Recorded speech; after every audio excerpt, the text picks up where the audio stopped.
Hello Internet, I'm your only mate, and it's time for a new episode of RWBY Volume 9. This is episode 4. This is the part where I would say the title, but as of recording, it's not on Crunchyroll yet.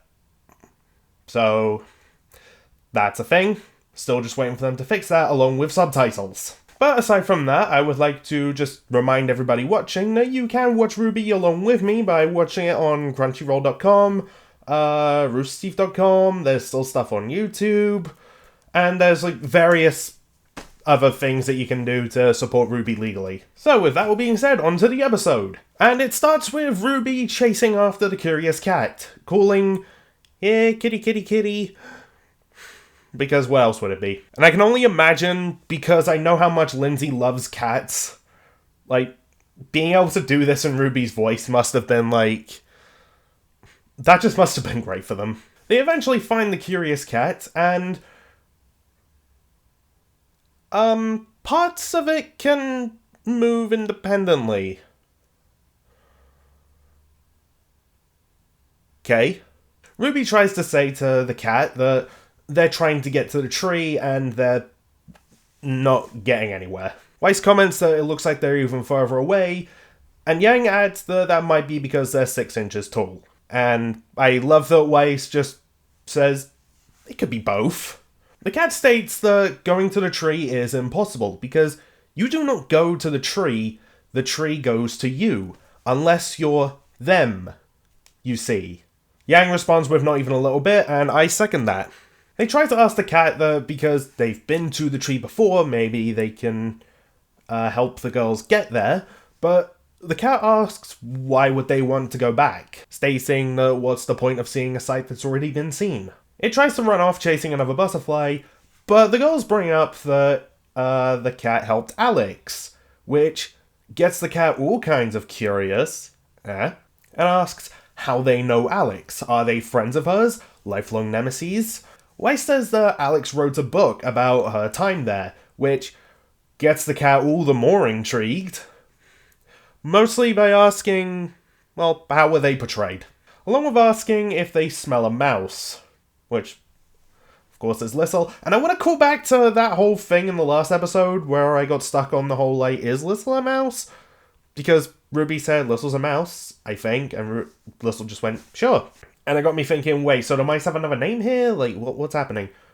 But, no, the curious cat calling Lissel a mouse, okay. That whole tangent, not a thing. Sorry, I get too wrapped up on, even the tiniest thing. Blake hides Lissel, and Blake asks for a favor from the curious cat, one cat to another. Never thought I'd actually hear Blake say that, but alright. If the curious cat can just give them a minute. Which it does, and the girls start discussing some things. The curious cat chases a butterfly, and Weiss comments, are we sure they're not the constantly annoying cat? To which Yang responds, got him, totally roasted. I am gonna get some use out of that clip. Now Blake comes up with an ingenious plan.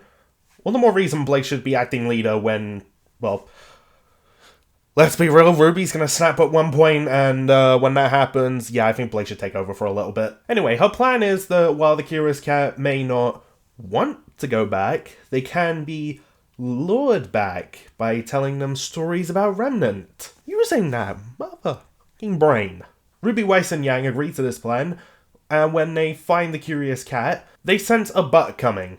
And, okay, kudos to the writers and the animators, just having them say that, and then their butt would just reattach itself, that's good. RWBY tries to entice them further by saying, look, we want to go to the tree, and that's plenty of time to tell you all the stories about our world. Pulls out her scroll, and just waves it around ooh, shiny. The curious cat takes it, it's oh, what is this? Oh, what's this button do? And starts taking all the more photos of itself. Which now makes me think the curious cat is that kind of person that when you invite them to play on your Nintendo Switch, they just constantly spam the screenshot button. I think we all have a friend like that. A dick. We cut to a little later, and the curious cat is commenting on a whole bunch of things throughout RWBY, about how Oscar and Ozpin now share a body and the implications that might have. has a little comment about Atlas, and then comments asking if that CL girl from the Viral Festival ever turned up again. Now, I imagine so many people saw that and were like freaking out, like, oh my god, she actually got mentioned. I have to admit, I'm just kind of like... I'll be honest, I was never really that fussed. So the Curious Cat has forgotten what their original question was, and... Okay, someone pointed this out on Twitter, and now I can't not hear it. The way Yang just tiredly grabs Blake's shoulder and says, Blake, it's your turn. Like, to paint a scenario, like, it sounds as if, like, that's how Yang would sound if the two of them ended up having a kid in the future. And, like, the kid was crying in the middle of the night, and that's just what Yang says, just like, it's your turn to sort them out this time. And as someone who's written a fanfic where that happens, you can see the resulting child behind me, along with a couple others that I won't spoil. I found that particularly funny. So, thank you for fans who pointed that out and made that even better for me. Blake says that the Curious Cat asked about the origins of Remnant, and they go on about those two gods, and the kind of complex that they had. But then goes on to add that some of the character voices felt a little uninspired, and points at Weiss. Oh, like you sound any different from Goro Akechi. Bitch. Got him. Totally roasted. I told you I'd get use out of that. But yeah, I have to comment, it's just like, with how meta this scene was getting, like, is that a jab at Kara as a voice actor? In which case, like, if that's the case, like, why? Like, is that the joke? I don't know. If that's the joke, it feels a little unnecessary because, like, I'm gonna get into this later, but I think Kara is fantastic and just plays Weiss perfectly. So, if that's the joke, this line feels a little bit weird. But maybe I'm looking too much into it, and the implication is just that the girls try to do all these different voices for various characters, like you would do when telling a story or reading an audiobook. And Weiss's was just kind of... like, barely different. Like, maybe that's it and I'm looking too much into the scene, I don't know. But anyway, moving on from that, they have reached the edge of the Garden Acre. There's a lot of leaves. Yang comments that this world looks like it's made out of pieces of various different puzzles. And we do get some lore that all the acres are made specifically to cater for their inhabitants. And the Curious Cat asks, like, is Remnant not like that? But wait, world stuff aside, when it comes to if this place has what the girls need to get back to normal, the Curious Cat does say that the garden has everything they need to make a Grogut parfait. So, okay, we're on the right track to get them back to normal size. I was harping on about that in the last episode, but it's coming soon. Right?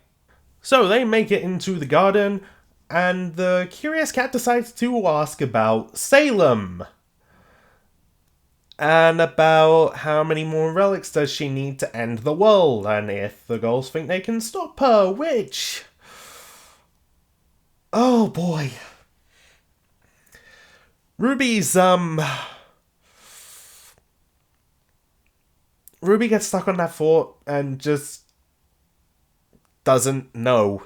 The girls, do try to be there for her and suggest, like, let's not worry about home right now. But in the middle of all that, the Curious Cat's gone. Little chimes in that, well, they ran off to chase another bug. And when they ask Little, you couldn't have said something beforehand? Little says it was an interesting bug. Weiss, understandably frustrated at this point, asks why can't they find someone who doesn't have the attention span of a goldfish. And Little points out that there's probably a pond that you can find a goldfish in. I mean, bless Little, they're trying. They keep walking, Ruby keeps walking, hopefully to find the Curious Cat. Comes across a pile of leaves with eyes. That's not, like, unsettling at all, like the start of a horror movie scene or anything. No. The figure in the leaves asks, "What are you?" Okay, let's see. British, obsessed with Ruby, Blake Belladonna in particular. I love Ruby's response, just tired of that question. I feel like that'd be me. And we get introduced to this thing. That's the caterpillar that we saw in the intro. Who we later find out... Well, okay, the Curious Cat calls him Herb, so I'm just gonna call him Herb. They ask, "What question?" And, okay, these reactions of just everyone being, like, creeped out by it, and I love, like, Yang's, "What are you?" And Herb here just is like, "Oh, that question. Oh, okay." Just the interaction comedy of, like... Okay, just... A lot of the comedy in this volume in particular, I'm loving it. Even just simple stuff like this, like, it makes me giggle. So, I guess Herb here can make a Grogut parfait, which they invite the gulls into their hut to do, presumably. The gulls follow them in, and the door shuts right behind Ruby. And Herb continues to ask, "What are you?" And the girls say they're huntresses. Herb asks, "What's a huntress?" Ruby says, "Fight monsters, I guess?" To which Herb responds, "You guess or you know." Like, what? Essentially. Blake states that huntresses are heroes who protect those who can't protect themselves. And I can't help but really appreciate Herb's just... "Thank you." Then asks, "Are you good huntresses?" They don't respond. I mean, I personally think they're amazing, but I don't possess some magic ability to break the bounds of reality and fiction to tell them that, so they're just going to remain silent. So they ask Herb if they can make a Grogut parfait. And Herb says, "I'm trying, but you're making this unnecessarily complicated." Ugh, this is how a king winds up a prince. What? What? What? What? What? What? What? I have so many questions! Like... Wait, so does this imply that the Red Prince and the Red King are the same person? But, like, the king changed into a prince, like, reverted or something? Like, what?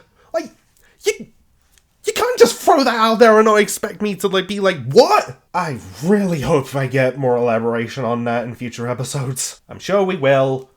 I'm just playing that up for comedy. Herb takes them into the back room where there's a fire in the middle, a whole lot of cots, and a lot of bongs. Herb's just all, "Now let's get real high." And if anyone thinks I'm joking, if you've seen the episode, you know I'm actually not. Ruby does try to leave, but Herb shuts the door before they can do anything, and tells them to answer the questions, starting with, "What are you?" Smoke envelops the room, Ruby drops her friends, and they're all surrounded by smoke. Yang coughs up some, and out spews Yang. Specifically Volume 1 Yang. Now, I made a joke in the previous episode about this being RWBY Persona, but this is just straight up Persona 4. My personal favourite Persona. Now, as for these moments where it's Team RWBY talking to who are essentially their shadow versions, I'm not going to keep cutting back and forth, I'm just going to go through them in, like, reverse RWBY order. So, Shadow Yang tells Yang that she doesn't have to go forward, she can go back. Back to how she used to be. And Shadow Yang goes on to ask Yang, "Don't you want to be whole again?" To which Yang tells her, no. She goes on to state, and... oh my god, this line. That her losses, her failures, they've shaped her into the person that she is. showed her how she needs to grow, and if there's something that she's missing, it's not because she lost it, it's because she hasn't found it yet. And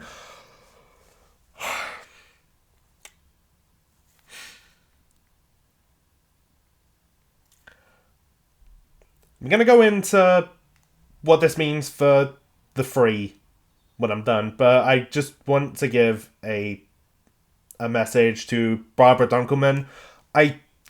Bob, I seriously doubt you're watching this, or anyone from RWBY for that matter.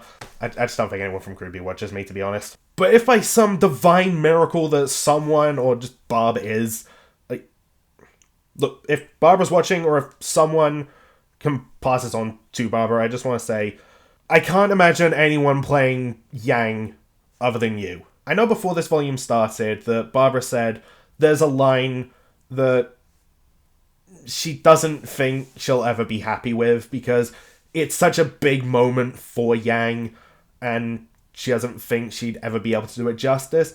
This has got to be that moment, right? Like, it has to be. Personally, I think she nailed it. Like, it's such a big moment and shows just, like, how far Yang has come. And I love it. And I do sometimes think back to a particular RTX panel when Monty stated that, like, having Yang played by Barb is like having Iron Man be played by Robert Downey Jr. It's just like, no, they are the perfect pick. And I wholeheartedly agree.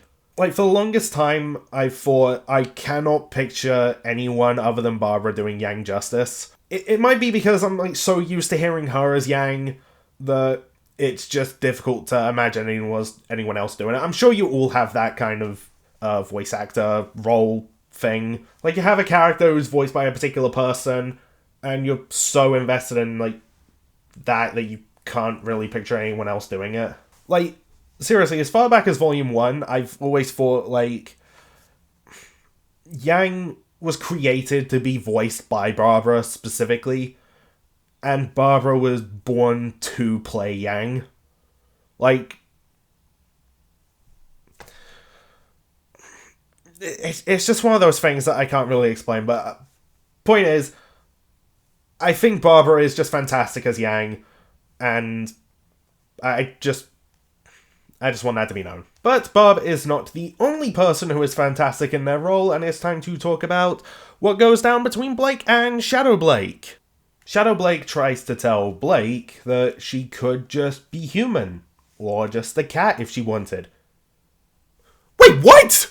Hold on, so are they implying that, like, in this world, if Blake wanted to just become a cat, she totally could?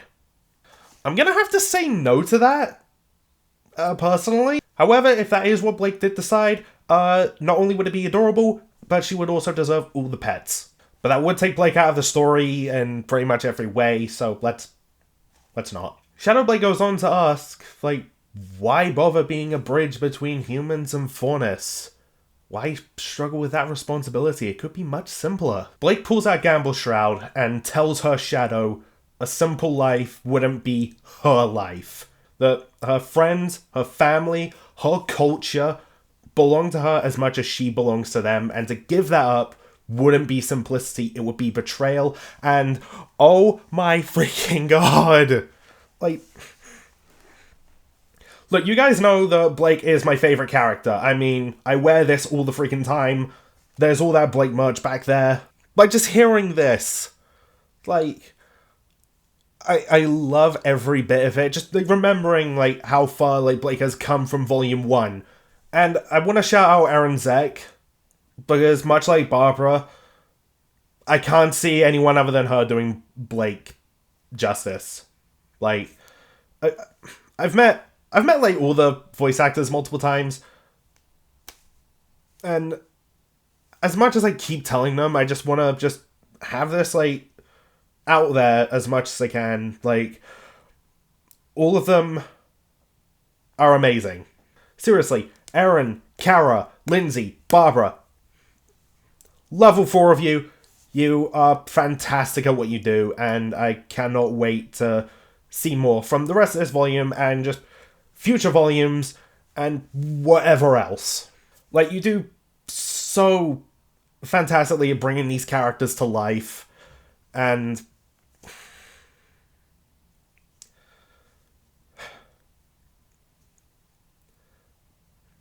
but this show has, like, made me so happy over the years, and like, I have to admit, I struggle to find the words to really express it, so yeah, TLDR, all of you are fantastic.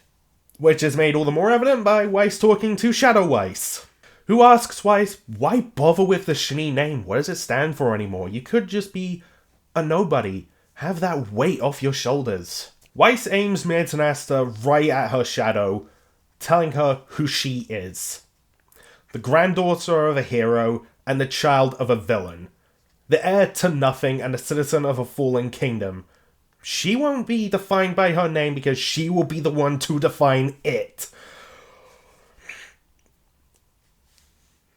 That freaking speech, love it. Like, I love everything about all three of these scenes. Like, it shows how far, like all three of them have come. Like, all the voice actors do such a good job. And, like, kudos to the writers, seriously. Like, everything about this whole bit. Love it. And it caps off with, like, all three of them telling their shadows that they are a huntress. And then we get this scene. Ruby on her knees with Shadow Ruby, asking her, are you a huntress like those heroes in the books? And she doesn't know. Shadow Ruby goes on to say that those heroes won in the end. They always knew what to do. And Ruby says that life isn't like a fairy tale. So it's Shadow Ruby brings up that, and you're supposed to make it better. Shadow Ruby goes on to say that everyone needs Ruby to keep fighting forever and ever against an immortal monster who took her mother. And goes on to say that Summer was the best, but even she lost in the end. Shadow Ruby goes on to say that Ruby can do whatever she wants, be whoever she wants, and she doesn't even have to be Ruby Rose. And, okay, huge kudos to the editors for this bit, because the repeating of just Ruby Rose, Ruby Rose, Ruby Rose, like, just in the background, it's so unsettling and eerie. Like, I genuinely got chills watching that bit. Like, oh my god. And then just everything that's being said on top of that, just like, Jesus. But before anything can happen, the Curious Cat shows up through the smoke, yelling at Herb, get away from her, which causes all the smoke to dissipate somehow. Then goes on to say that Herb is always meant to help those traveling find their way. But somewhere along the way, Herb lost their own to take a piece of the Curious Cat's heart so that they'll feel better. Okay, so that's what that is. Herb goes on to say that they've always been a bit of a workaholic. Says that huntresses are peculiar things. Then the ground opens and swallows them whole. What? The girl's all shocked. Then Little wakes up and says, I found the cat. And that's the end of the episode! What? Suddenly I'm wearing a different shirt. Okay, so I had some more stuff that I wanted to say, just wrapping up this episode. But my camera ran out of battery, so I had to go and get it a new memory card. So that's a thing. But it gives me a chance to elaborate a little bit more on some things. Like, I do love this episode, and it's like that whole scene in the smoke, and like it just shows like how far, like, well, really how far all four of the girls have come. And I've seen a lot of people point this out on Twitter that it's a callback to Volume 2, when Oobleck was asking all four, well, specifically Weiss, Blake, and Yang, why they want to become huntresses. But he didn't ask Ruby because Ruby knew why she wanted to be a huntress. And Weiss, Blake, and Yang had their ideas, but like they weren't sure how to get there, basically.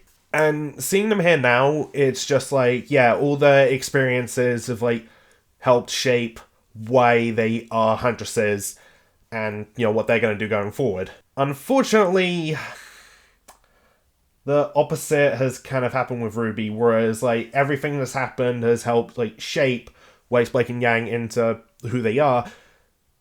It's breaking RWBY. I've seen this get brought up as well. I mentioned this a callback to Volume 2. The lyrics to the opening,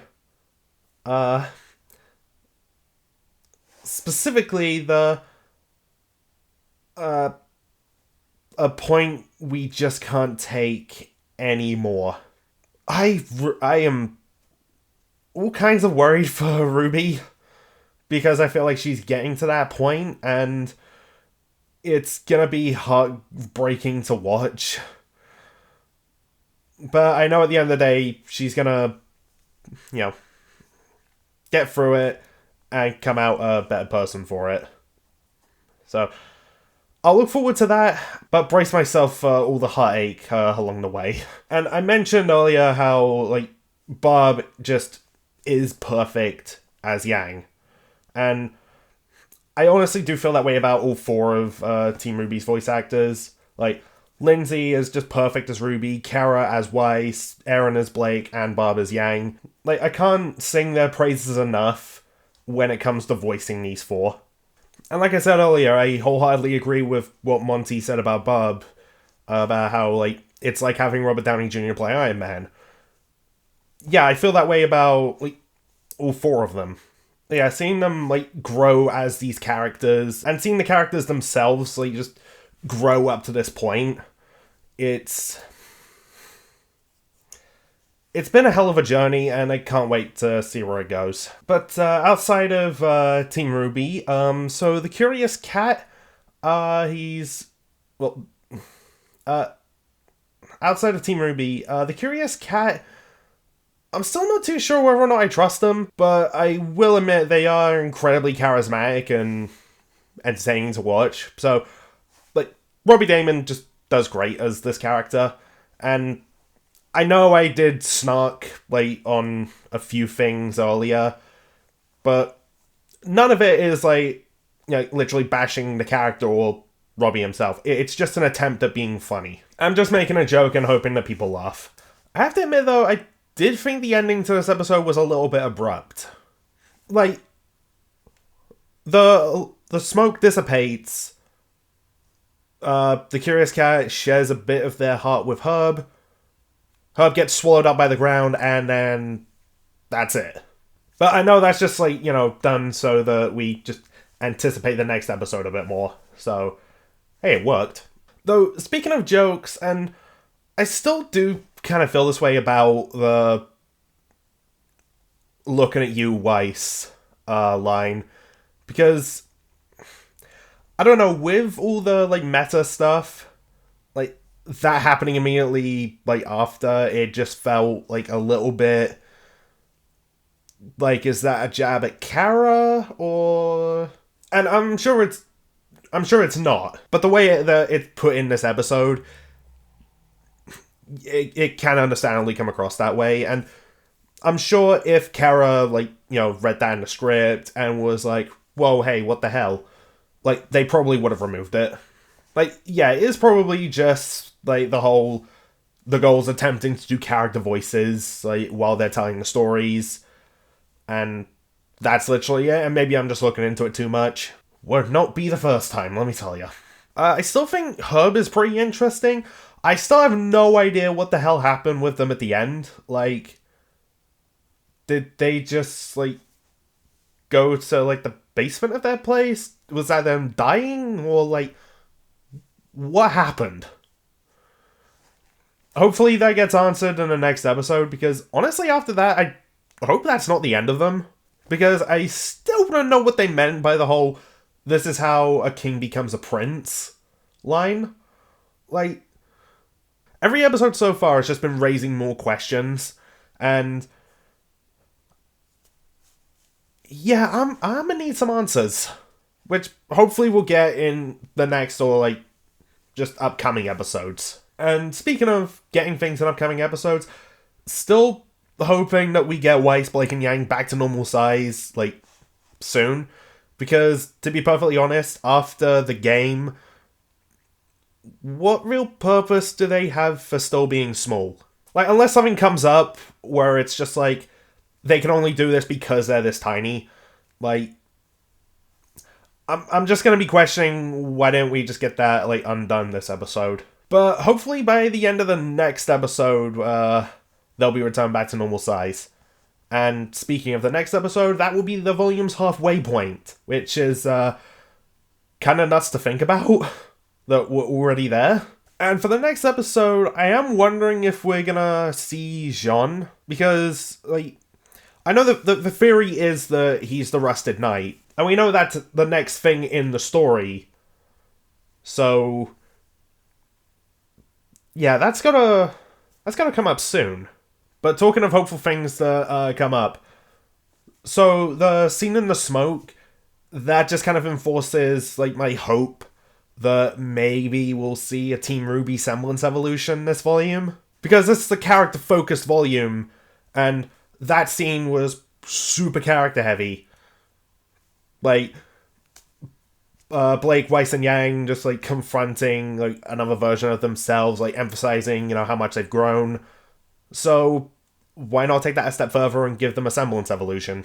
I mean, RWBY too, obviously. And I feel like, out of Team RWBY, she's probably the most likely. But I would like to see it for all four of them, if possible. Okay, well, I don't have much else to say, so I'm just gonna end this video about as abruptly as the episode did. Thanks for watching You're Only Made on YouTube. You rock! Thanks for watching!